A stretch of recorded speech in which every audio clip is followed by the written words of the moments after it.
guys, it's Shadow the Rat, and for today's video, I want to talk about how I prepare my rats for surgery. And this video is being made because my older girl, Donut, is going in to have 2 mammary tumors removed tomorrow, and I am just going to be prepping stuff for her return after surgery. So, this video has some real applications here. Anyways, there are kind of 3 main things I want to do here. The first is set up the carrier cage that I'm going to be taking Donut to the vet in. The second thing I need to do is prepare the hospital cage, and this is what Donut's going to be staying in when she comes back home. And the final thing I want to do is prep for giving Donut medication. The medication she's going to be getting is Medicam. It is a pain reliever and anti-inflammatory, and this is just to stop Donut from picking at her stitches and also to make sure she's not in pain post-surgery. This sort of pain relief is one of the most important things that a vet can give you post-surgery because it stops the rat from picking at their wound or self-mutilating, because if they don't feel like the wound is causing them pain or itchiness, then they're not going to pick at it, or at least they're much less likely to pick at it. Of course, it can sometimes happen, but oftentimes giving them a pain reliever will solve the issue. So my vet does a week of pain relievers post-surgery. It might sound kind of weird that I want to prep to give it to her, but I just mean that I want to get some of Donut's favorite treats out that could hide the medication. Unfortunately, the Medicam at this vet is flavored with honey, and all my rats really hate that flavor, so it's not really great. My old vet used pina colada flavoring and all my rats loved it, but unfortunately this one does not, so I'm going to go ahead and find some things that can make the medication tasty. Of course, if need be, I will force it, and I have done that many times before, but I do prefer to try and find a way to hide the medication when possible, because oftentimes that just makes it easier to give to the rat, and it can also make it less stressful when they're recovering from something like surgery. Anyways, that's pretty much the basis for this video, so let's go ahead and get started. Okay, so the first thing I want to deal with is my carrier. So you can see that I have this little 5-gallon critter keeper here. I believe this is the extra large version. And I'm going to be putting some paper towels down first. These are just going to act as pee absorbers. Secondly, we're going to be putting in some crinkled bedding, and this is the bedding I like to use when I bring my rats to the vet, simply because it's first of all very light.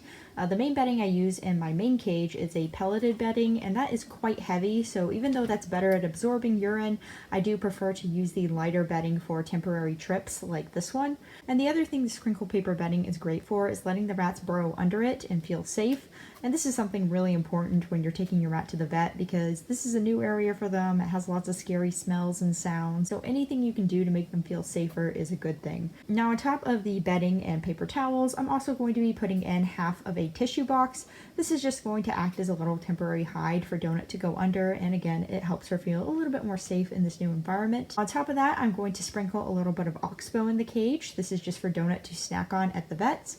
One important thing you need to know about rats is that they cannot vomit, and they also have a very fast metabolism, meaning that when they go into surgery, they should continue to eat and drink up until surgery happens. Anyways, that is what the food in the cage is for, and I'm also going to be including a little water bottle. I have this little 4-ounce Oasis water bottle. As you can see, I put some Velcro in the water bottle itself alongside the little critter keeper, and that just allows me to attach the water bottle at the vet so that Donut will have constant access to fresh water there. And it is important to note that after surgery, the vets will dump out all this bedding and put in a cloth. And this is because post-surgery, they don't want any bedding getting into the wound. They like to continue to give the rats food post-surgery because that's quite important to their recovery as well. So I will be bringing a little mini food bag with some Oxbow adult rat food in it that they can sprinkle into the cage once they have put Donut back in it post-surgery. So that's it for this carrier, so I'm just going to go ahead and put it aside now and just leave it prepped for tomorrow morning. And the next thing we're going to move on to is the hospital cage. So the hospital cage is pretty similar to the carrier, except that I'm not going to be putting any bedding in it. This cage is going to first be layered with some paper towel, again to help with absorption, and then on top of that I'm going to put some fleece and felt, and that's because these will not stick to the wound. Other than that, I'm also going to include a little house and a little hammock up top. And the hammock is not so much to encourage climbing as it is to prevent any issues if she does try to climb up. This cage is not super tall, but it does have a little bit more height than your average hospital cage, so I do like to put in the hammock to make sure that the rats can't fall if they do climb up.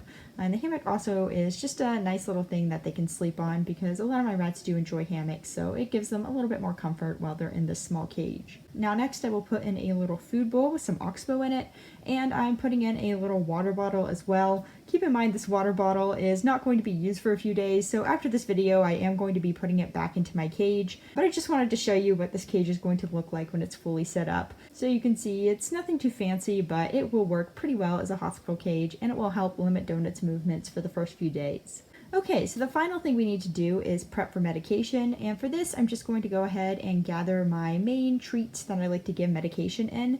You can see I have some strawberry Ensure here, I have some meat baby food, and I also have some chocolate sauce and whipped cream upstairs if need be. Those are kind of the ultimate tier treats, so I don't tend to try and use them unless the rats reject the Ensure or meat baby food, which is pretty rare unless they're feeling super crappy. And Donut shouldn't be feeling too bad because the vets will be giving her her first dose of pain meds at the clinic. So when she gets here, she's not going to be in pain or anything like that. I'm just going to have to continue the pain meds so that she can continue feeling good up until she is healed enough to go off them. Anyways, that is it for this video. I hope you guys found it helpful, or if not, I hope you're at least rooting for Donut.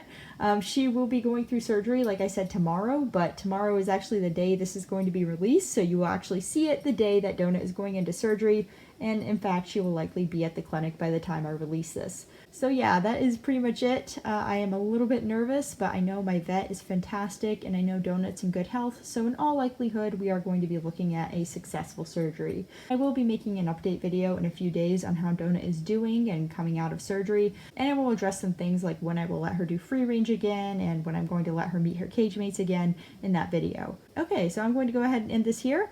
I will see you guys later, and good luck to Donut! Okay, bye!